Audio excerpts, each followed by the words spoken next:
One is perhaps the more poorly aged of the Universal monster movies. The other is the 90s action romp that made Brendan Fraser a household name. The Mummy. They Remade It.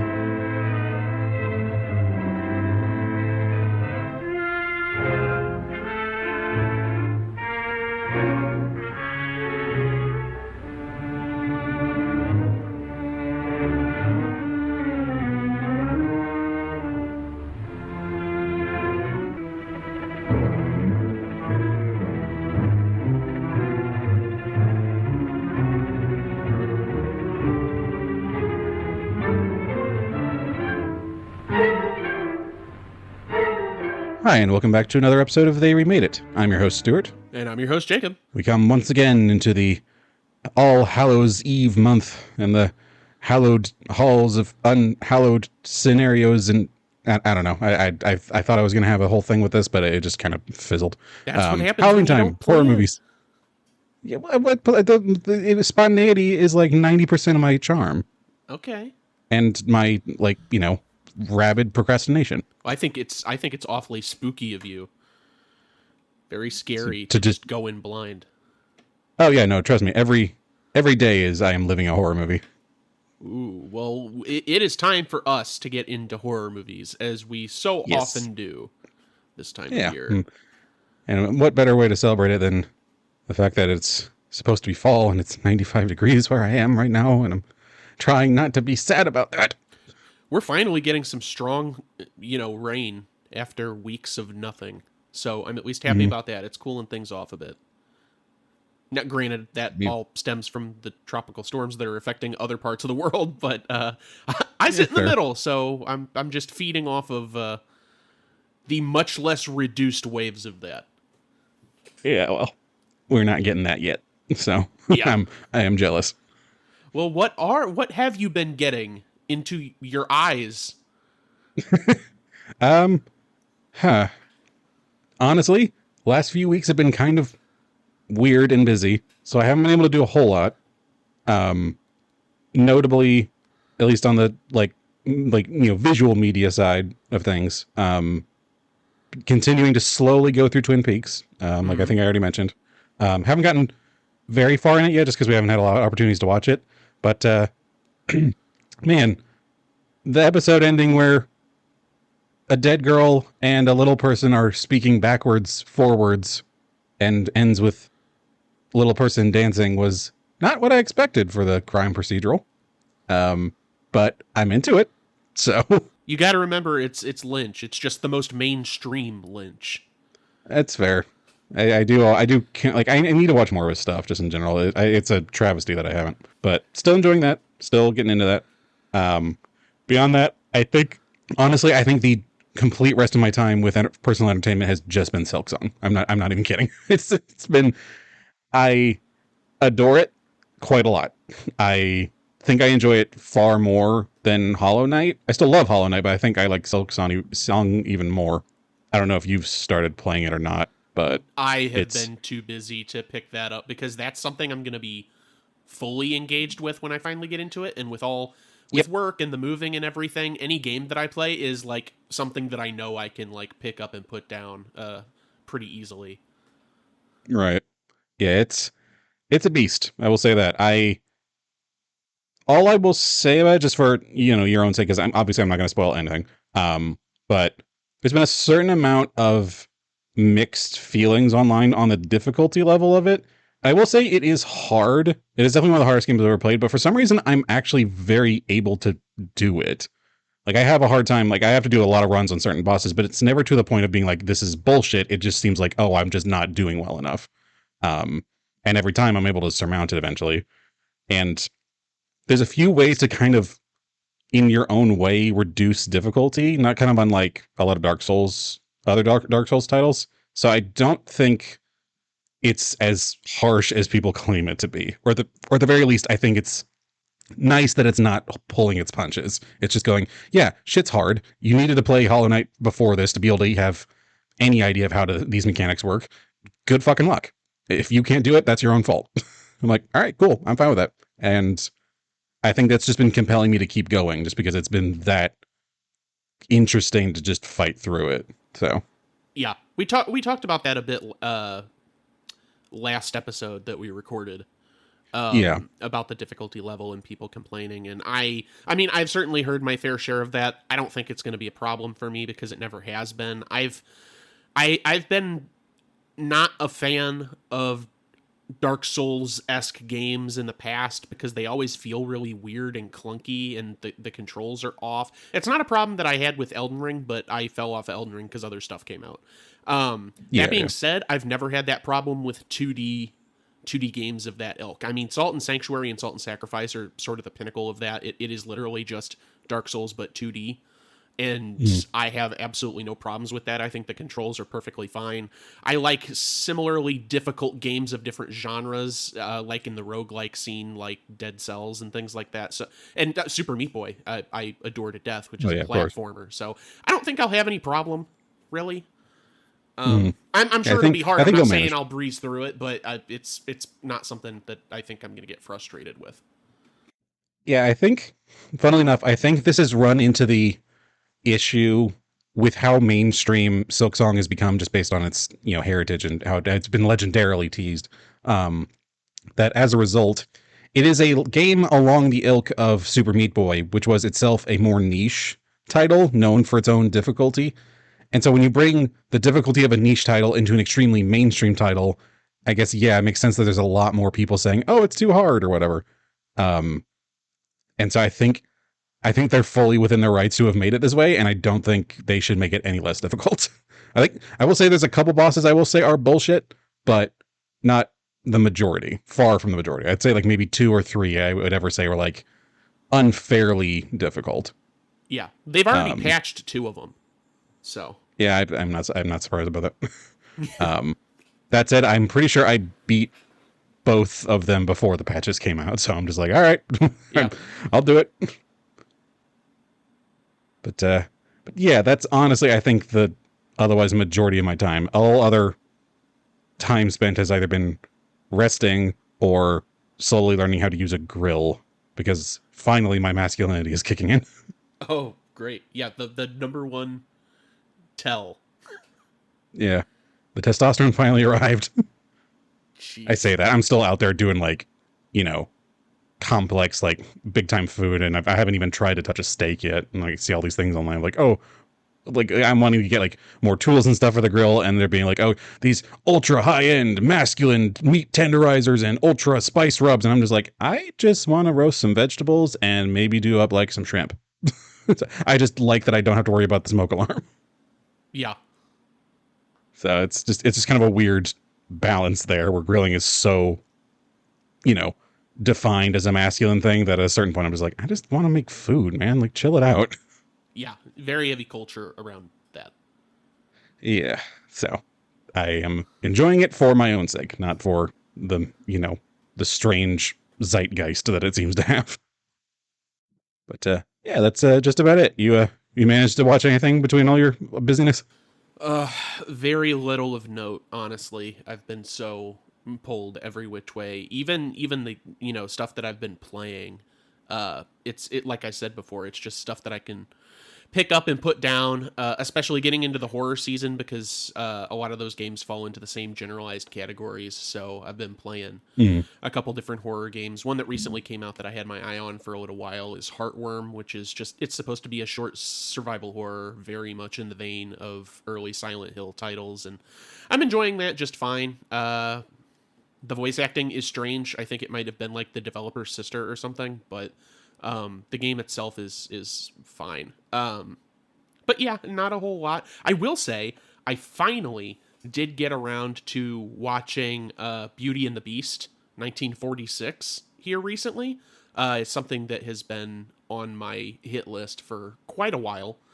Mm. And I finally got the opportunity to watch it, and it's beautiful, just as beautiful as I had been led to believe. The Beast makeup is fantastic. It's I don't know, the way that we learn, specifically us in France, learned how to utilize the shadows naturally created by black and white for actual thematic storytelling is just astounding whenever you get into it. And I know we've talked about on the show countless times whenever we cover black and white films, because sometimes they can be really hit or miss. It's either they don't know what lighting is, or they're using the limitations to their full capability, which is something that I always appreciate. And an extra bonus that I was not expecting, because it's a French film, so I don't know the cast or anything like that, but the Beast at the end transforms into the handsome prince, and it's Jean Marais who played the king in Donkey Skin. And I was like, oh, it's you! Yeah, that's one we watched, by the way, viewers or listeners. Yeah, Donkey Skin. I was like, it's you, just younger. So that was a treat. Nice. I'll have to watch it myself, or we just watch it again on the movie nights. Maybe we'll watch Beauty and the Beast. Who knows? But yeah, honestly, that's kind of it for me. Next time we do the podcast for the second of our Halloween picks, no doubt I'll have a ton of things to talk about, because by the time we record that, I will have already been moved, and even though I'll start getting stuff ironed out, I'm going to be full mode into horror games and horror movies, most likely, as I do here and there throughout the course of the year, but in the fall I really hit it hard, just because it's the perfect excuse. So, yeah, fair. Yep. Like, we need excuse to watch the good shit, though. Oh, definitely not. That's just where I sit. I will say, though, fall does just kind of seem to bring out the best parts of culture for me. Just like cold weather and food and hanging out, like when I'm not sweating to death as much. Yeah, it's a special time for most everybody. I don't think that there's anyone that you'll probably get some. It has the king holidays too. You might get some people that are like 4th of July is my favorite holiday, but outside of that, Valentine's Day, President's Day, no, I don't know. We got Halloween and we got the food day. Like, those are get the hell out of here. Yeah. Well, suppose that's as good a time as any to get into the fall season properly with The Mummy.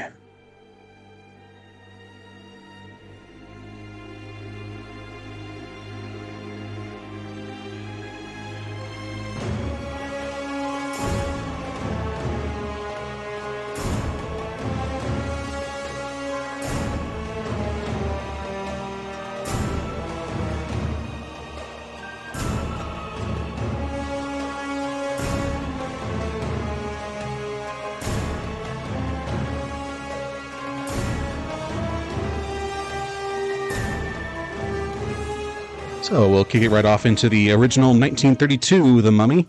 It is directed by Karl Freund, I'm going to assume. Screenplay by John L. Balderson. Story by Nina Wilcox Putnam and Richard Shayer. Its cast is made up of Boris Karloff as Ardith Bay or Imhotep. Zita Johann as Helen Grosvenor. It's been a second. David Manners as Frank Wemple. Arthur Byron, as Sir Joseph Wemple. Edward Van Sloan as Dr. Sid Muller. Bramwell Fletcher as Ralph Norton. Noble Johnson as the Nubian. Catherine Byron as Frau Anna Muller. Leonard Muddy as Professor Pearson. James Crane as the Pharaoh. Montague Shaw as Gentleman, who appears at the party that Helen attends. That's literally his whole thing. And Henry Victor as the Saxon warrior. Scenes deleted.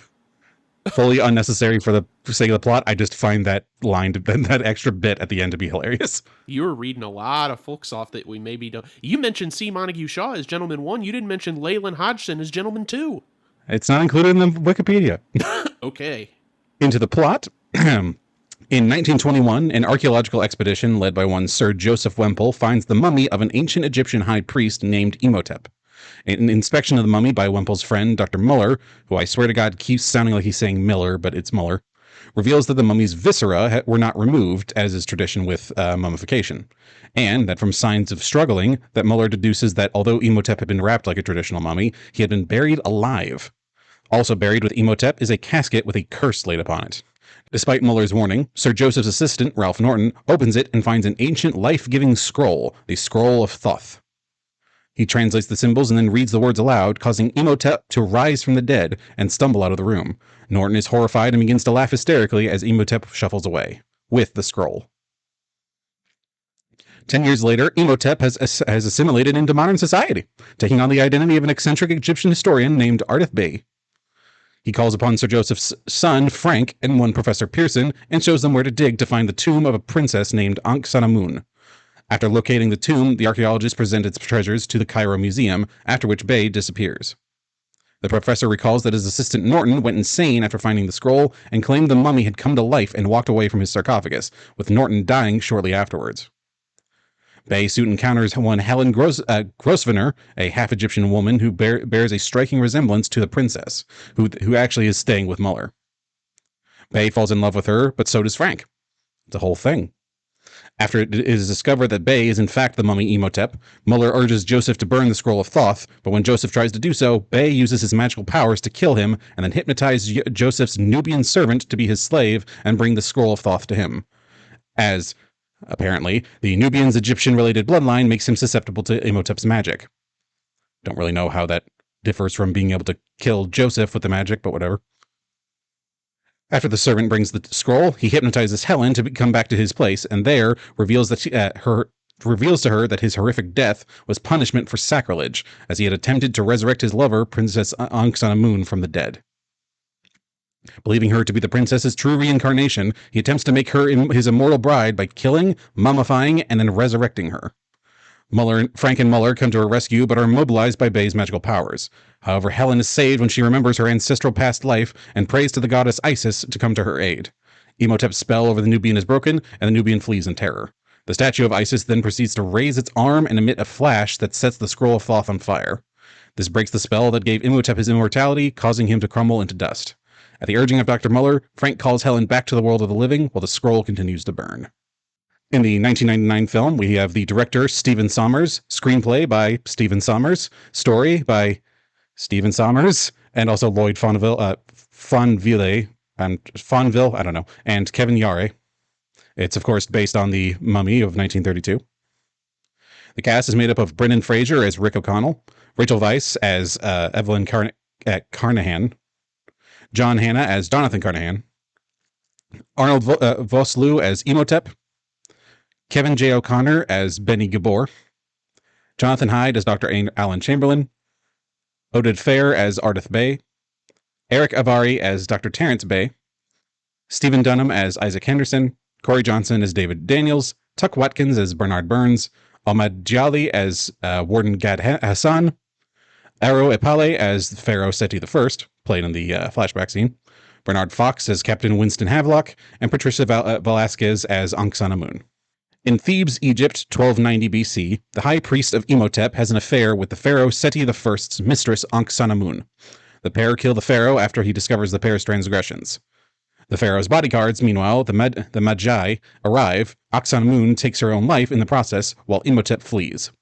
Imhotep and his priests steal her corpse and travel to I'm going to take a second and then take the sentence from the top. Hamunaptra. Imhotep and his priests steal her corpse and travel to Hamunaptra, the city of the dead, to conduct a ritual in order to resurrect her, but the Magi intervene partway through.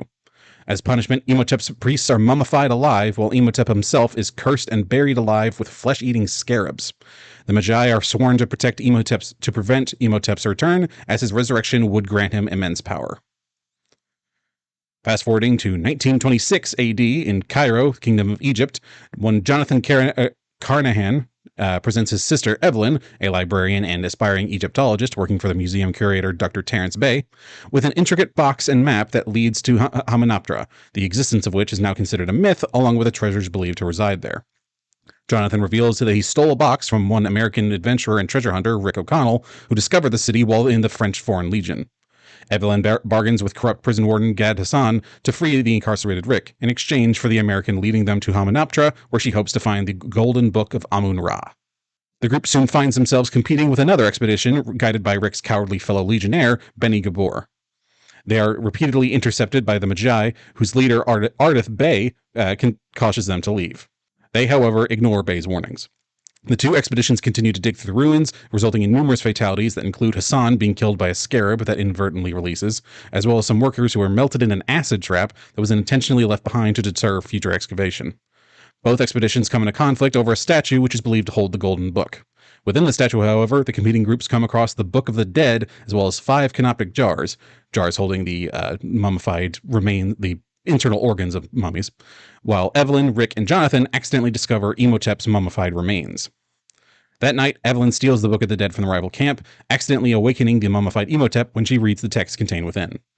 Following a confrontation with the now resurrected Imhotep, as well as the Magi, the expedition flees back to Cairo. Imhotep spares Benny's life to serve as a translator in exchange for treasure when the mummy realizes that he can speak fluent Hebrew.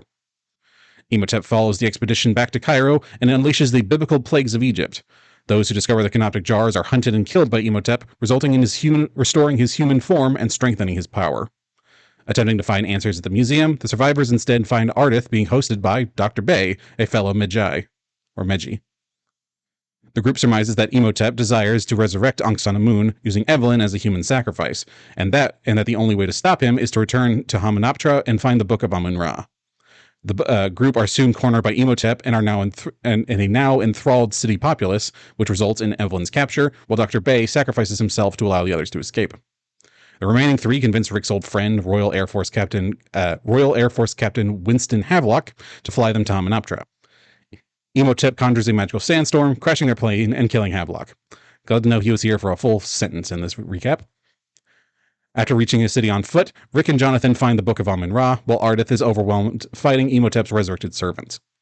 Jonathan and Rick reach the ritual chamber, where Rick frees Evelyn, and Jonathan uses the book to control the resurrected servants, leading to the death of a partially resurrected Ankh-Sanamun. Evelyn then uses the book to make Imhotep mortal again, allowing Rick to fatally impale him. Imhotep decomposes back into his mummified form as he sinks into a pool of liquid, swearing vengeance in the process.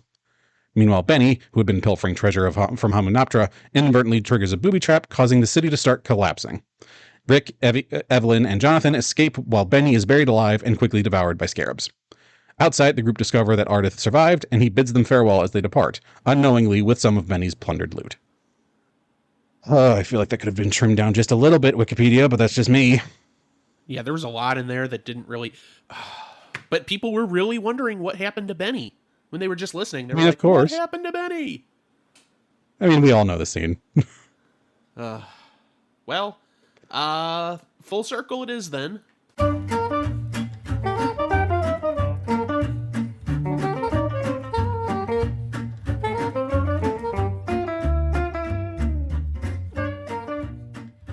Starting off, and this is almost split down the middle, slightly more in 32 than we have in 99.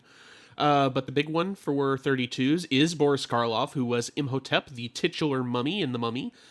He was also the monster in 31's Frankenstein.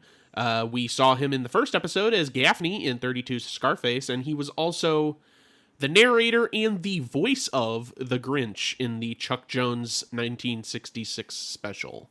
I do always forget that he's in the original Scarface for the simple fact of he's in there for like 5 minutes, maybe. He's supposed to be the big bad crime boss. As opposed to the main character? Well, the main character has to work his way up. He's not the crime boss initially. He's not a crime boss initially, fair. I should say. He's got to kill Johnny Lovo. Oh, yeah. Next, we get Edward Van Sloan. He was Dr. Muller in 32's The Mummy. He was Dr. Waldman in 1931's Frankenstein, and he was Van Helsing in 1931's Dracula. David Manners was Frank Wemple in 32's The Mummy. He was John Harker in 31's Dracula.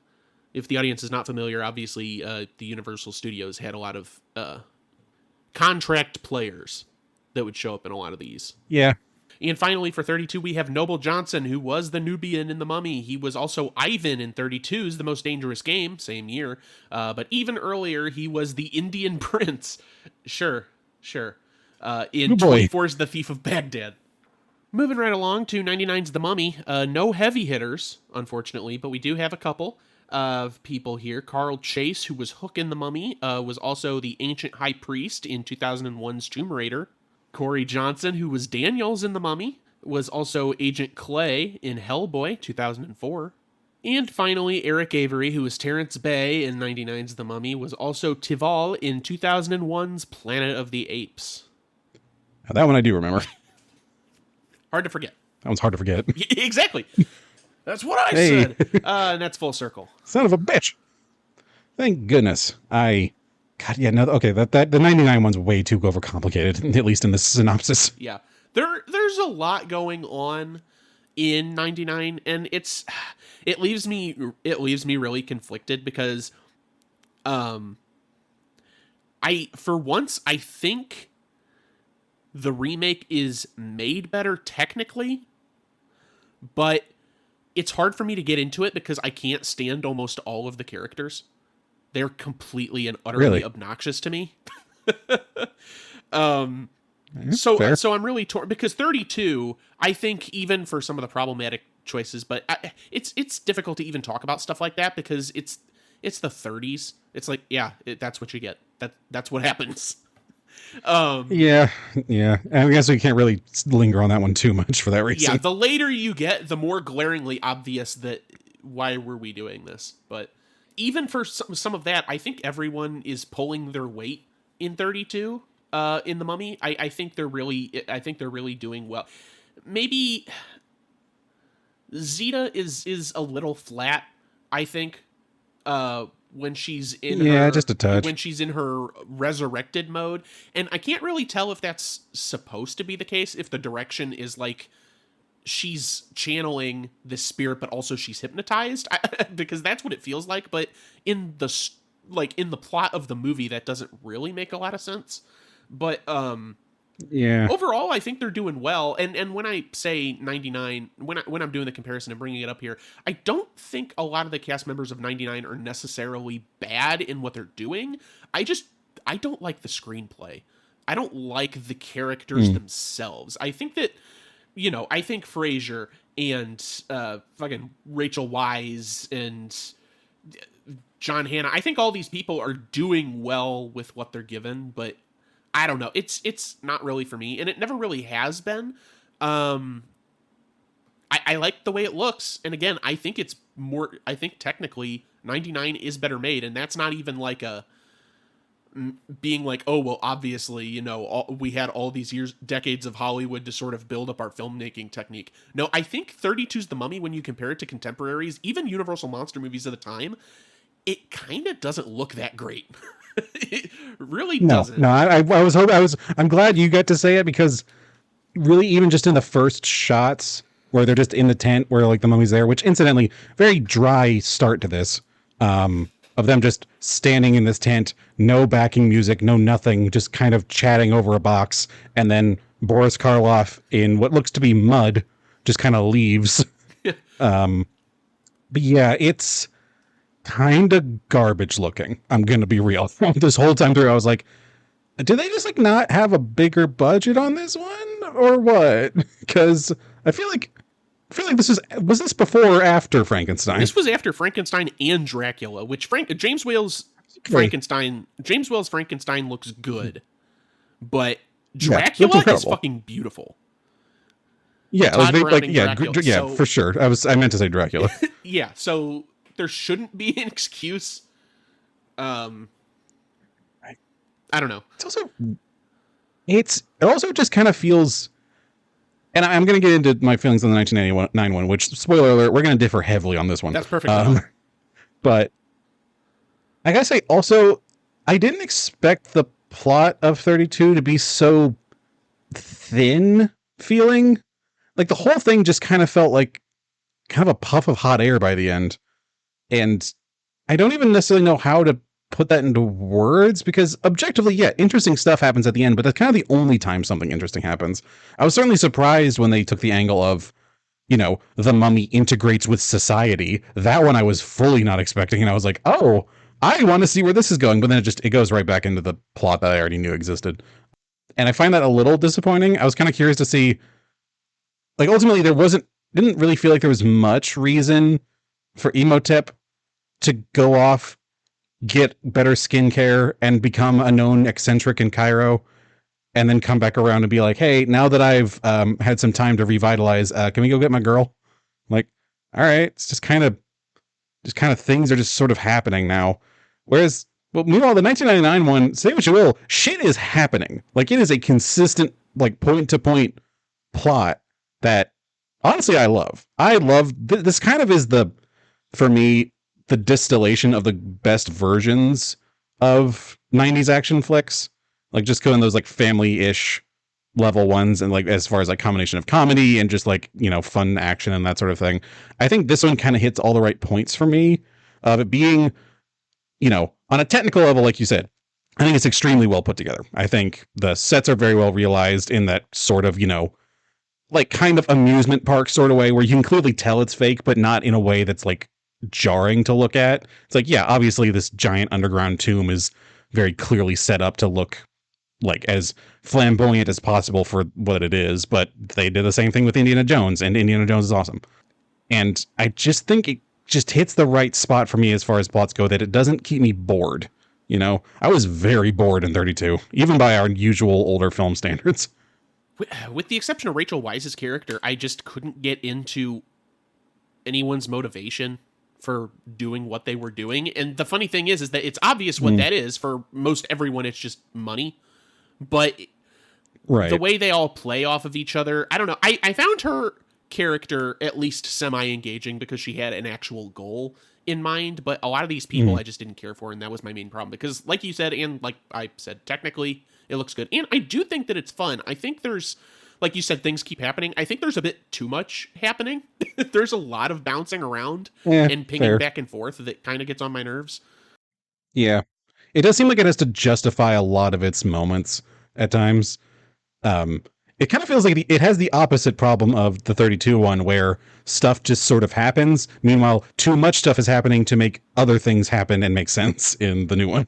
Yeah, I feel like someone had a huge lore book for the 99 Mummy that they kept writing shit in to provide to the screenplay and give actors the background of what was happening, when they could have just as easily said, magic.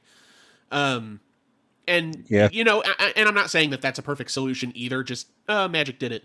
But there is a fine line that I think you can walk there without having to justify your existence. Well, don't you see? The magic also has to be related to the dude's weird partial Egyptian bloodline.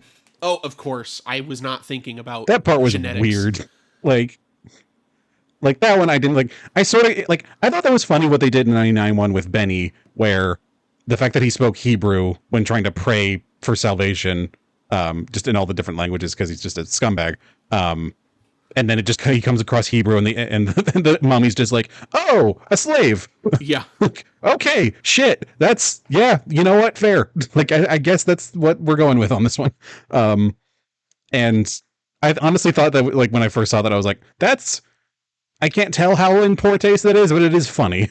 So I do want, speaking of funny, I do want to go back to 32 briefly and touch on what you were saying about how he's sort of integrated into society in a way that probably wasn't entirely necessary if he was just going to move forward with this version of his plan. Like, nothing really goes his way because he's kind of stupid.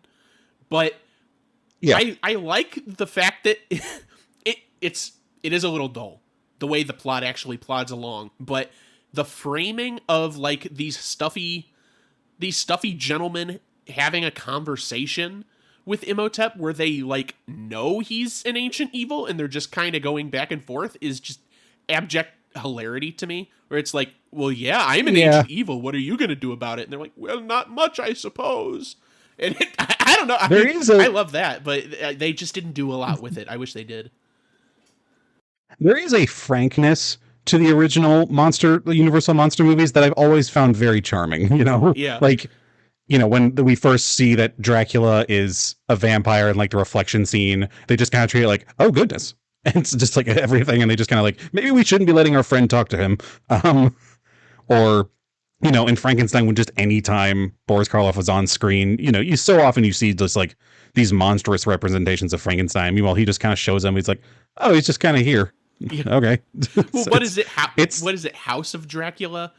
Where he looks at the suitcase and it says Alucard, and he's like, I think that's Dracula spelled backwards. It's like that, just matter of fact, like there's no fanfare or like sinister music. Yeah. It's just it's so strange. It's God. I think I wish I enjoyed it more than I did, because yeah, there's a certain amount of charm to it, but like by modern standards, it's just so hard not to look at it and be like, God, could we maybe try like a little bit more? Like, This feels like waiting for Godot in some cases. Like, you guys know you can have like things happening, exciting things can happen. I've been watching the Twilight Zone on occasion in the background. Like, more shit happens than that. Well, I mean, the Twilight Zone is fantastic. And they gotta make shit happen. I They mean, only yeah, got objectively. 22 minutes. Sometimes longer. Fair. Still, it's just like, man, like I don't know why it just has to be so languid. You know, and obviously, like you said, I do somewhat agree. There is a certain amount of over. It's like the 99 one is a little over energetic at times, but it's at least interesting. You know, it can't say it's being dull. Yeah.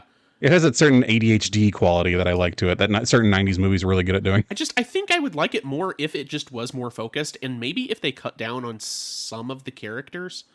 Because, I mean, like I said, I find almost everyone obnoxious. I am going to amend that statement because even though he's a right bastard, I do enjoy the character of Hassan, who they almost immediately get rid of, also with no fanfare.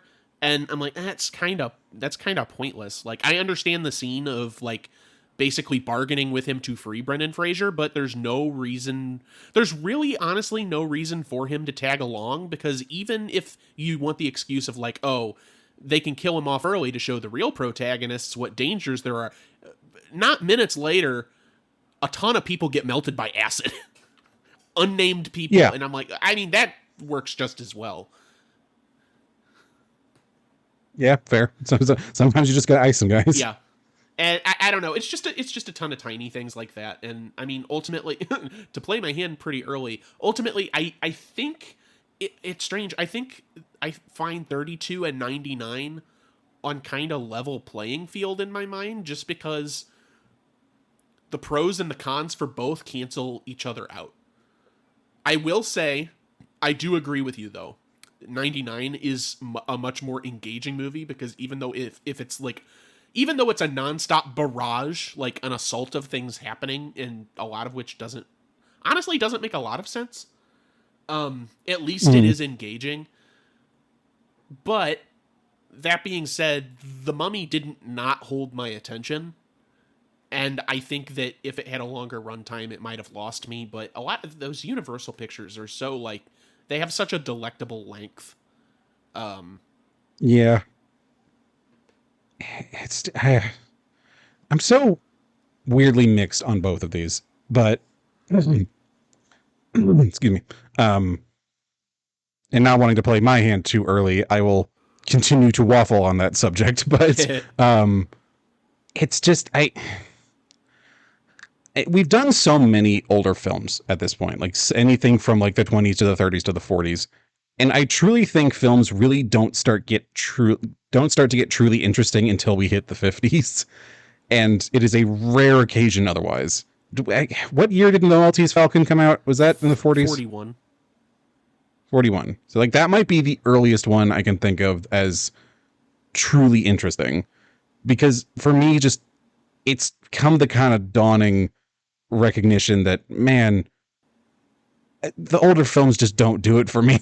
Like, I wish I enjoyed their pacing. I wish I enjoyed their style of it and everything. And I can see the appeal on a surface level, but just watching through it and trying to find where the hype was for so many of these, I just don't get it. Like, I get Dracula, I get Frankenstein, sort of, but I certainly don't get it for this one. I truly just kind of feel like this one was just kind of a puff of hot air by the end, and I just don't know how it had so much staying power, because this kind of really is a pretty unique item. I mean, as far as like, you know, the idea of the mummy's curse kind of thing, like, yeah, that's been around since Egyptology. Egyptology's been a, you know, profession. But it's just such a weirdly vague topic to follow that it just means that there's not a whole lot to be made about it. And for some reason, this is like one of the central pillars of it. And I just don't really care for it all that much. More or less, it's just because it's grandfathered into the Universal monster canon, and that those, even though there are horror films that came before and certainly mixed around at the same time, these were like the epitome of horror for the longest time, because they were sort of the first that had such widespread acclaim with Dracula coming out first. And I mean, it's hard to dissuade an audience from going to the next feature after they just saw Dracula, you know? And I mean, since they were all in that pantheon, they also mixed around a lot with the follow-up sequels. Like Frankenstein and Dracula are the top tier of those movies. They're constantly intermingling. And then Wolfman and The Mummy kind of fall to the wayside, and The Invisible Man is usually used at the very end as a stinger. Like, uh-oh, Abbott and Costello aren't out of it yet. There's The Invisible Man, you know? So yeah. there's memory there just because they got to mix and match them with the rights. I guess that's fair. But we'll see how you feel about older movies with our next Halloween episode, because, I mean, one of the movies we're talking about is 10 years earlier than the 32 Mummy, and I think it's fantastic, so... I will say I've actually seen that one already, and I am willing to accept that as one of my exceptions. Okay, perfect. Because when you said that Maltese I won't Falcon get into it yet. Spoilers. Yeah, once you said Maltese Falcon was the earliest one, I was like, I don't know about that. At least not for me. Yeah, that's fair. It's very much. I'll have to get into it when we get there, because I'd like to be able to talk about it now, but that would spoil it fully. Yes.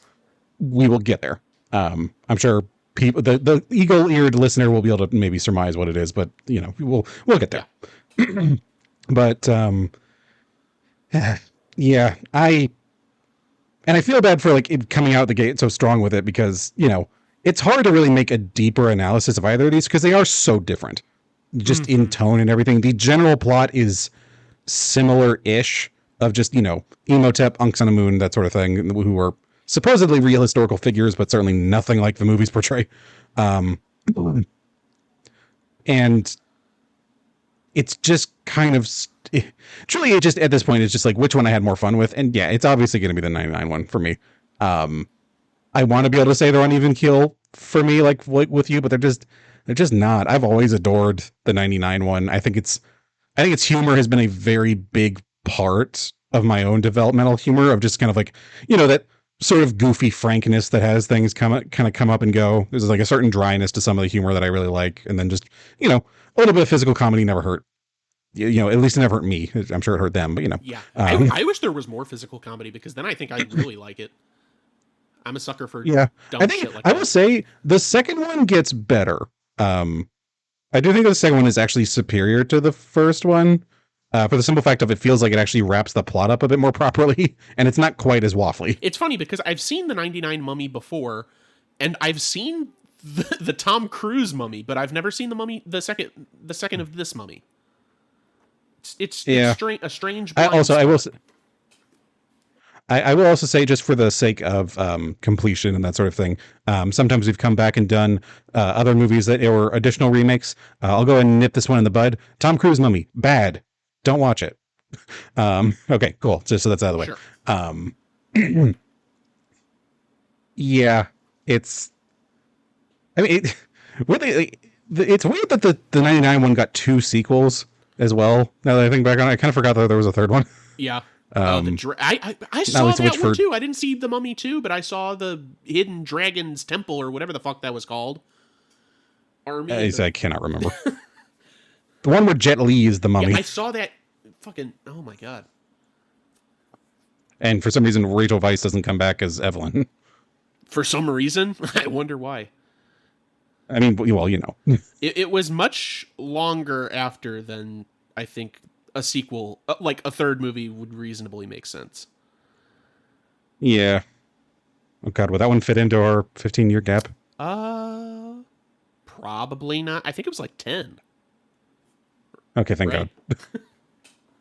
Well, now I'm going to have to look this up. Okay, that's fine. Because honestly, this could be the shortest episode in history. I don't have much else to say.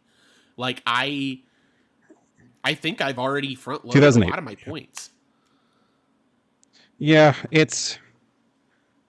God, that is the problem that we've run into with this one. Because normally when we have ones that are so different, they at least have one that's at least more complex to dive into.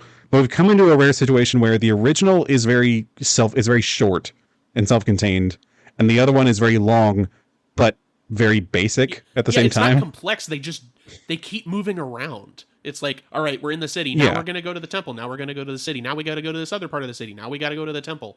It's like, shit just keeps happening. Yeah. So it's, this will probably easily be our shortest. I don't necessarily have a problem with that one, just because, what are we supposed to say here? Oh yeah, the advertisers at it feels like MeUndies are going to be frustrated. Who cares? No. I mean, yeah, whatever.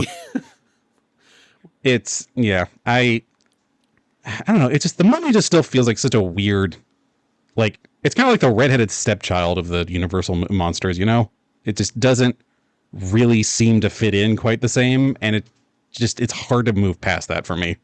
And the 99 one is just fun in all the ways I like fun movies to be of that era. And it honestly could have been framed around anything. It's just for some reason they decided for it to be the Mummy. So it's just kind of incidental more than anything. Sure. I mean, yeah. So yeah, that's what the hell else can we say? Well, this might give us ample time to do like question and discussion or whatever. Because do you have a topic to discuss? Because I have something, but it's not that. I actually do have a fun little question. Okay. For the simple fact of, there is the iconic crossover of Abbott and Costello meet the Mummy. I'm wondering what other things you wish that the Mummy had crossed over with. Oh, the Mummy. Or TV. I thought you were going to say Abbott and Costello. No, I'm sticking on the subject at hand. Yeah. The Mummy meets the Keystone Cops, maybe? Them chasing around, bonking him with batons. That'd be fun. That'd be funny. Yeah. Harlem Globetrotters. Oh, I would love that. There'd be a whole thing where they pull on his gauze and he spins around. And then his head gets tossed in the basket. Yeah. Yeah, that's the whole thing. What about you? He sacrifices one of the trotters so he can kind of bring back some of his game. Oh no, not Curly. He'll be fine by the end, I'm sure. Let's see. Well, the shit heel answer I was going to say was this is a Pruder film, but is he like Jackie? Oh my God. No, he's just following behind the car. Oh, I picture he's like Jackie and he's trying to bandage up the. Anyways. Oh my God. What if he gets hit instead? Oh, and he's like, I'm fine. I'm undead. He's like, thank you, the Mummy. History averted. Thank you, the Mummy. Yeah, and I know he has a name. I don't care. God, yeah, as far as a more, I guess not serious answer, but not that kind of answer. I would love to have seen him with a modern movie slasher kind of thing. Like imagine Jason meets Emotep, Oh, yeah, yeah. See how that kind of unstoppable force meets a movable object kind of thing. Freddy versus Jason versus. Well, do you think that there would be a prime candidate to team up against the Mummy? Because we have Freddy versus Jason, we have Alien versus Predator. We know that at least someone thought that Leprechaun versus Candyman might be a good idea. What about the Mummy versus who? That feels like kind of a knockdown drag out with maybe the Wolfman, Yeah. At least as far as a contemporary goes. That makes sense. And I mean, we just got the 2010 not that long ago, so that's relatively close to if we want to have Benicio del Toro's Wolfman go up against this Mummy. The 99 Mummy. Yeah, that'd be fun. As far as otherwise, I mean, maybe, I don't know, maybe Mike Tyson. Mike Tyson. He counts as a monster, right? Oh, I guess so. He's a monster in the ring. He's as a deer, a fawn, maybe. Oh. I mean, I saw him bite that guy's ear. That's a one angry fawn.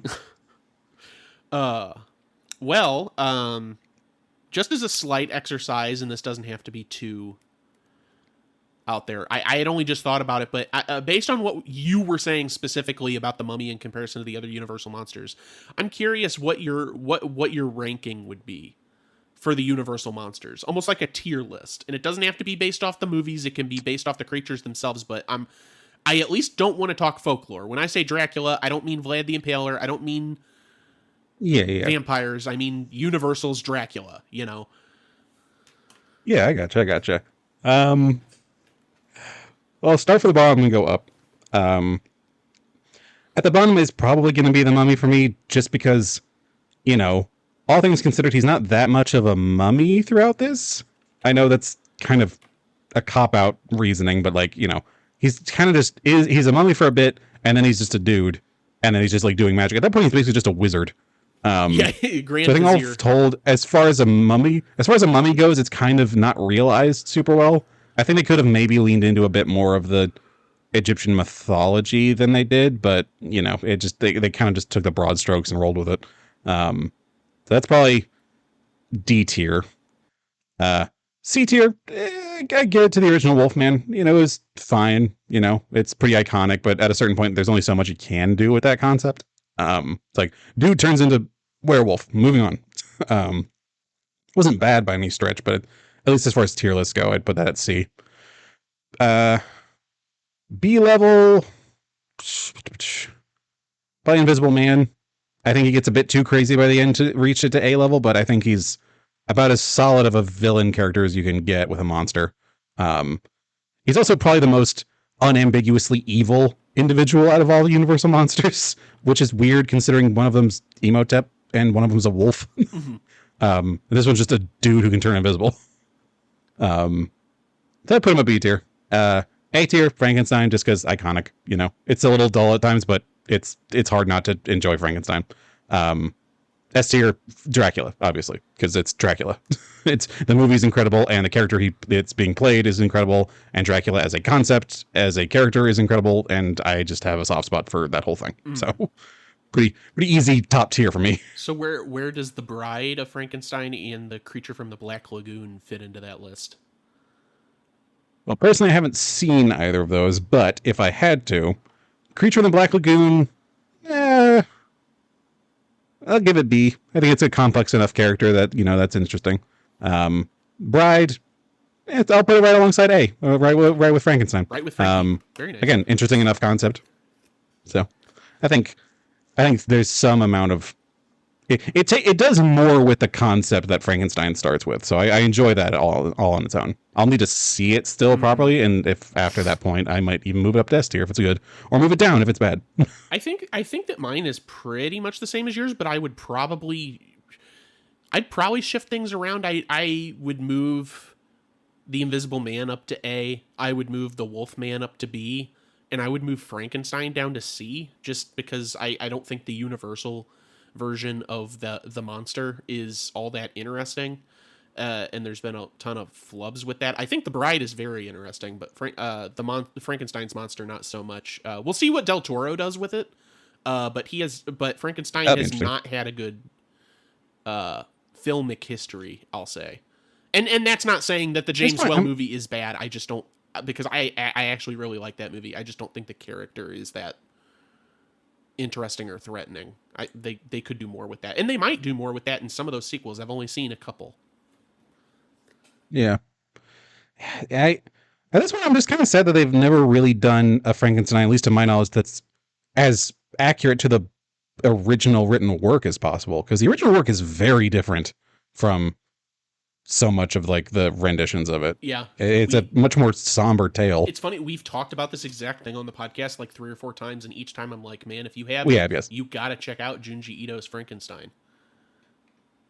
Oh yeah, every time I keep forgetting about Junji Ito, because it's one of those things where like I keep associating Junji Ito with not that. Sure. Every time I think of the phrase, I'm like, okay, literally all of the other horrifying things that Junji Ito creates. Yeah, Junji Ito's version of the monster is just as learnedly intelligent and as vicious as he is in the source material. Gotcha. Then yeah, I gotta just like bite the bullet and finally look at that one. Yeah, just every time I'm like overcome by madness every time his name enters my brain. I'm like, Uzumaki. No, not the TV show. That was sad. Oh god, that was disappointing. I liked how some of the scenes turned out, but Yeah. Man, I am waffling hard on this one. I am so sorry. No, I don't think so. I think we're having real thoughts in real time, but that's pretty much. I mean, we already went to the questions segment. Like we clearly have made our thoughts well known about the Mummy. Yeah, fair. For me, it's just kind of a not really much to work with, so I'm not too disappointed that this is a shorter one. Yeah. which all fine by me. And now we're completely caught up on the Universal Monsters until The Bride comes out next year because, again, I'll say it again, 2026, well, it was supposed to be 2025, but 2026 Bride of Frankenstein will be the last Universal one that we can cover until someone decides The Creature from the Black Lagoon is worth rebooting. I'm surprised that one hasn't had one of all of them. That one's got such an iconic imagery to it. Yeah, there's just like those original, I think, 3 movies, and then that's it. Yeah. Huh. Oh, well. Socials? Socials. Go ahead and like, favorite, subscribe, and listen to our podcast on any podcasting platform. We're on all your favorites. We're on Apple Podcasts, Spreaker, Podbay, Podomatic, Stitcher, YouTube. We are hosted, however, by Spotify for Podcasters. Go ahead and send us an email, I should say, theyremadeit@gmail.com, with any suggestions for future episodes. We're always listening to those. We just did one for listener Nicole on Cinderella not too long ago. We always love to read those. But also, if you just have feedback, things we've done well, things we haven't done well, what you thought about this episode, your own ranking of the Universal Monsters, or if you just want to say hi, that's always nice too. And yeah, we can be social. It'd be lovely to say hi. And go ahead and follow us on the Blue Sky. They remade it bluesky.social for updates on when podcast episodes are going live, posters, promo art, and other things for what we've been reading, watching, playing, etc. between podcast records, full circle diagrams that I've been putting together regarding folks that we've covered on the show more than once, and some posters for some potential future episodes that we might do, some of which might be coming sooner than you think. And that is it for socials. I keep wanting to be part of social media and be more engaged with these things, but then I'll open up one of them and then just get reminded of the world, and then I just start kind of drifting off into a strange little dissociative haze, and then I forget what I was doing. Don't worry. Apologize. I apologize deeply that I just cannot be bothered. Don't worry about it. It's not worth it. Social media really, for me at this point, is just a promotional tool, and occasionally engage with folks that are listening to the podcast, right, or that are liking, the things that we're posting. But I'm not really a social media head myself. Mm-hmm. Every year I feel like social media will continue to decline, and then it just keeps not doing that because people keep being pissed off about something. And I'm like, yeah, this one's probably not going away, is it? Yeah. It's well. It's a machine. Got to oil them gears with the blood and the cries and all that. That's the true horror. I don't know, man. My brain's so fried. Well, I'm excited for the remainder of our Halloween month, not least of which for our own personal movie nights and the next episode.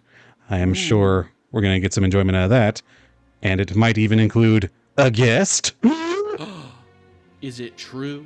That's right. I have brought back the real mummy. As always, I'm your host, Stuart. And I'm your host, Jacob. Have a wonderful time and enjoy your Halloween festivities. Ooh.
take those bigger stones first.